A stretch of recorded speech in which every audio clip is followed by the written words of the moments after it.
आप है शिक्षा सुधार रोजगार के साथ और मैं हूं नीरज। बड़ी खबर हम आपको दे दें कि आज जो धरना होने वाला था 16 जून 2020 को, धरना विभिन्न कारणों से स्थगित किया गया है। जैसे कि सीमांचल के हमारे भाई हैं, जो बिहार के दूर दराज के क्षेत्र के भाई हैं, वो भी ये सभी आने में असमर्थ हैं आज एकाएक। इसी कारण उन्होंने हमसे कहा कि 17 जून 2020 को इस संबंध में आगे की कार्रवाई बढ़ाई जाए, क्योंकि 16 जून को ये संभव नहीं है। हम अपने एक भी भाई को छोड़ना नहीं चाहते। ऐसे में आंदोलन 17 जून 2020 को होगा। आप अभ्यर्थी जो भी पटना के लिए निकल चुके हैं आज, वो ज़रूर पटना पहुँचे। आज कल के आंदोलन को सफल बनाने के लिए बैठक होने वाली है, उसमें आप भाग लें। साथ में जो अभ्यर्थी आज नहीं पहुँचे हैं, वो अभ्यर्थी कल प्रातः 11 बजे पटना पहुँच जाएँ। 11 बजे तक अगर आप पहुँचते हैं तो इस संबंध में व्यापक आंदोलन जो होने वाला, उसमें आप भाग ले सकते हैं। आज इस वीडियो में हम सभी पहलुओं पर बातचीत करेंगे और आपको रूबरू कराएंगे सच से सच, जो आपको हम बताना चाह रहे थे। पर निदेशक महोदय ने हमसे कहा था कि हर बात मीडिया में देने की ज़रूरत नहीं है, आपका काम हो रहा है।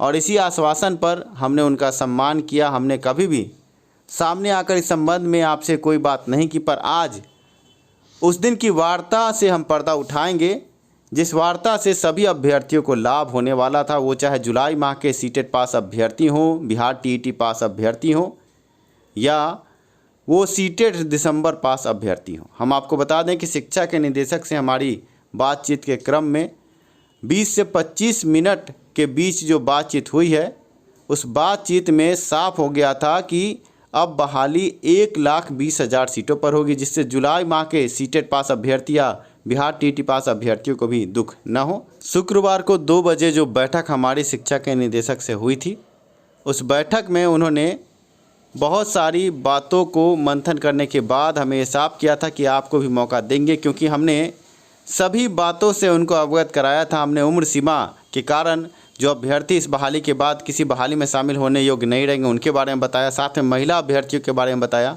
आप ये भी समझे कि दिव्यांग अभ्यर्थियों को जो 15 दिन का अतिरिक्त समय दिया गया था, पर दिव्यांग अभ्यर्थियों से आवेदन नहीं लिया जा रहा है, इस संबंध में भी उनको हमने अवगत कराया। साथ में सोमवार के दिन कमलेश जो हमारे एक साथी थे, उन्होंने जो आत्महत्या की है, इस संबंध में भी उनको हमने बताया कि आपके बयान के बाद एक अभ्यर्थी ने आत्महत्या कर ली। आप इस पर विचार करें। अभ्यर्थी खाना पीना छोड़ चुके हैं और चैन दिन रात का उनका खो चुका है, क्योंकि आपने ऐसा बयान दिया था कि बिहार शिक्षक बहाली में दिसंबर माह के सीटेट पास अभ्यर्थियों को मौका नहीं दिया जाएगा, जबकि ये कहीं से भी उचित नहीं है, क्योंकि हमने सभी आहारता को पूरा किया है। हम आपको बता दें कि वार्ता के क्रम में हमने उनसे इस बात पर भी चर्चा की कि 35,000 सीट आप कह रहे हैं कि आपके पास है, अगर इस 94,000 की बहाली में 35,000 सीटों को जोड़ दिया जाए तो कुल 1,20,25,000 सीट हो जाएंगे, जिस पर बहाली हो सकती है अभ्यर्थियों की। इस पर उन्होंने हामी भरी और उन्होंने कहा कि इस संबंध में आगे हम लेटर फॉरवर्ड करेंगे और आप शुक्रवार तक इंतज़ार कर लें, आपको सकारात्मक कोई खबर मिल सकेगी। हम आपको बता दें कि ऐसे में हम लोग आशान्वित हुए थे कि 35,000 सीट अगर जुड़ता भी है तो इससे उन अभ्यर्थियों को भी लाभ होगा जो बिहार टीईटी पास है या सीटेट जुलाई पास हैं, क्योंकि सीटों की संख्या सीधे तौर पर बढ़ रही थी। पर निदेशक महोदय ने हमसे ये भी कहा था कि मीडिया में इस बात की चर्चा ना करें। आगे हम इस पर कदम बढ़ाएंगे, क्योंकि अभ्यर्थियों के भविष्य का सवाल है। और उम्र सीमा उन्होंने देखी कि बहुत सारे अभ्यर्थियों की उम्र सीमा ख़त्म हो रही है। साथ में दिव्यांग अभ्यर्थियों के लिए न्यायालय से ही 15 दिन का अतिरिक्त समय मिला था, पर उनको भी ये मौका नहीं मिल रहा है। ऐसे में लाठीचार्ज जो हुआ था, लाठीचार्ज की बात को भी हमने उठाई थी और हमने कहा था कि मुख्यमंत्री आवास आवेदन देने जब अभ्यर्थी पहुंचे तो उन पर लाठी डंडों से प्रहार किया गया। इस पर उन्होंने खेद जताया और 20 से 25 मिनट की वार्ता में उन्होंने सीधे तौर पर यह कहा कि आप पर हम विचार करेंगे और आपको हम इस बहाली में मौका देने की पुरजोर कोशिश करेंगे।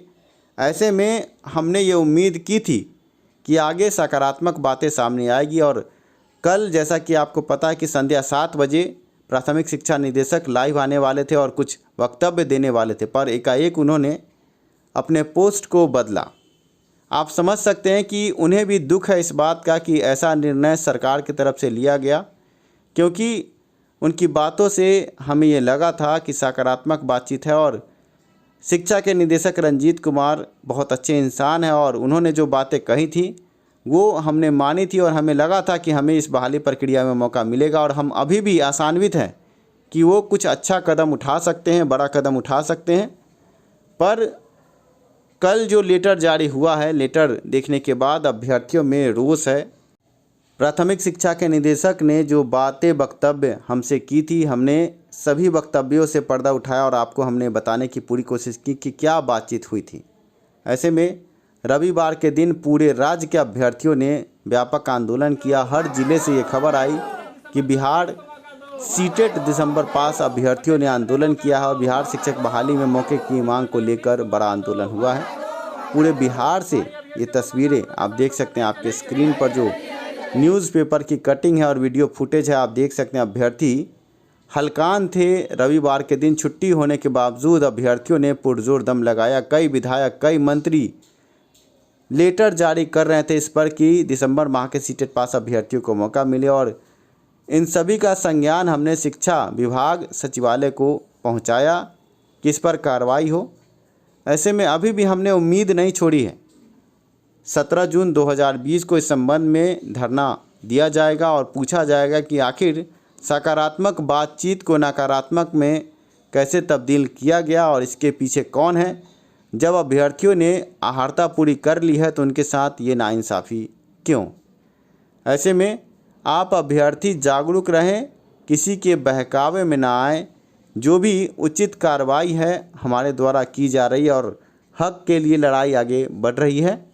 आप अभ्यर्थी ये समझे कि 17 जून 2020 को पटना में आंदोलन होगा और हम पूछेंगे उच्च अधिकारियों से कि आखिर हमारा गुनाह क्या है। हमने जब पूरी आहारता प्राप्त कर ली है तो शिक्षा विभाग इस पर कार्रवाई क्यों नहीं करता। जब उन्होंने साफ तौर से ये कहा कि 1 जुलाई से 15 जुलाई के बीच आपको आवेदन करने दिया जा सकता है और साथ में उन्होंने ये भी कहा था कि इन सीटों को 1,20,000 हम कर सकते हैं, ये संभावना उन्होंने जताई थी और हमें पूर्ण उम्मीद था कि जब शिक्षा के निदेशक, प्राथमिक शिक्षा के निदेशक आधे घंटे के बीच की बातचीत में बड़े बयान देते हैं और हमें सांत्वना देते हैं कि हम इस पर कार्य करेंगे, तो आखिर चूक कहाँ हुई। 17 जून 2020 को पूरे बिहार के अभ्यर्थी पटना पहुंच रहे हैं। हर ज़िले से फ़ोन कॉल आ रहा है कि हम इस लड़ाई को आगे बढ़ाएंगे। सरकार से ये सवाल पूछेंगे कि बिहार के शिक्षक अभ्यर्थियों के साथ ये नाइंसाफ़ी क्यों है। हमने सभी बातों से आपको अवगत कराया। हमने आपको बताया कि शिक्षा के निदेशक ने क्या हमसे बातचीत की थी और सोचे कि 1,20,000 सीटों पर अगर ये बहाली होती, जो 35,000 सीट वो कह रहे हैं कि इलेक्शन के बाद हम इस पर आपको देंगे, अगर वो 35,000 सीट इसी में जोड़कर बहाली प्रक्रिया में दिसंबर माह के सीटेट पास अभ्यर्थियों को भी मौका दिया जाता तो क्या गलत होता। आप अभ्यर्थी घबराएं नहीं, कोई भी गलत कदम ना उठाएं और किसी भी प्रकार के डिप्रेशन में ना रहें। जैसे भी हो हम इस बहाली प्रक्रिया में मौके की लड़ाई जारी रखेंगे और मौका 100% मिलेगा, क्योंकि यह आम अभ्यर्थियों का हक है। किसी के बहकावे में ना आए। 17 जून 2020 पटना में इस संबंध में जो आंदोलन होने जा रहा है, सवाल पूछा जाएगा शिक्षा विभाग से, शिक्षा के मंत्री से, मुख्यमंत्री से और उच्च अधिकारियों से कि आखिर दिसंबर माह के सीटेट पास अभ्यर्थियों के लिए सब कुछ सकारात्मक होते हुए भी एकाएक हर बात नकारात्मक कैसे हो गई और कैसे लेटर विरोध में जारी हुआ है। आप अभ्यर्थी घबराए नहीं। जो भी नेता पक्ष विपक्ष के हैं सभी से संपर्क हम साधने की कोशिश कर रहे हैं। आवेदन मुख्यमंत्री तक पहुंचाने की पूरी कोशिश की जा रही है। आप समझे कि सांसद से लेकर विधायक तक सभी के द्वारा इस संबंध में लेटर जारी हुआ है कि अभ्यर्थियों को मौका मिलना चाहिए।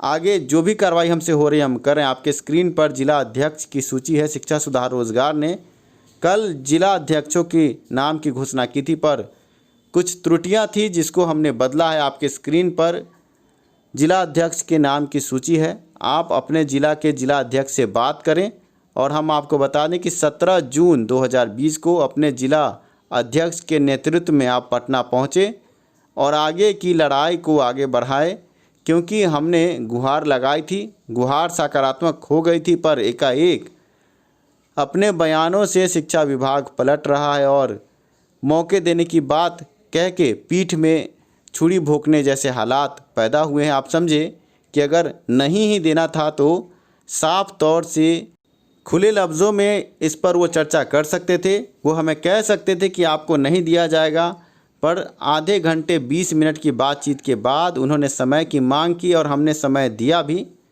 पर समय देने के बाद जो बयान जारी हुआ है, जो लेटर जारी हुआ है, वो सोच के परे हैं। आखिर किस दबाव में शिक्षा विभाग काम करती है, आम जनों की बात क्यों नहीं सुनती। पिछले दिनों अभ्यर्थियों पर लाठीचार्ज हुआ, अभ्यर्थी ने आत्महत्या की और रविवार के दिन अभ्यर्थियों ने व्यापक प्रदर्शन किया, पर कोई सुनवाई नहीं है। बड़े बड़े सांसद और विधायकों ने भी लेटर जारी किया है कि मौका मिलना चाहिए। आपके स्क्रीन पर आप देख सकते हैं जिला अध्यक्षों के नाम। आप अपने ज़िला के जिला अध्यक्ष के नाम को देखें और उनसे एक बार बात ज़रूर करें और टीम को मजबूत करें। हम शिक्षा विभाग से ये सवाल पूछेंगे कि आखिर मौका क्यों नहीं, जब हम सभी अहर्ताओं को पूरा करते हैं।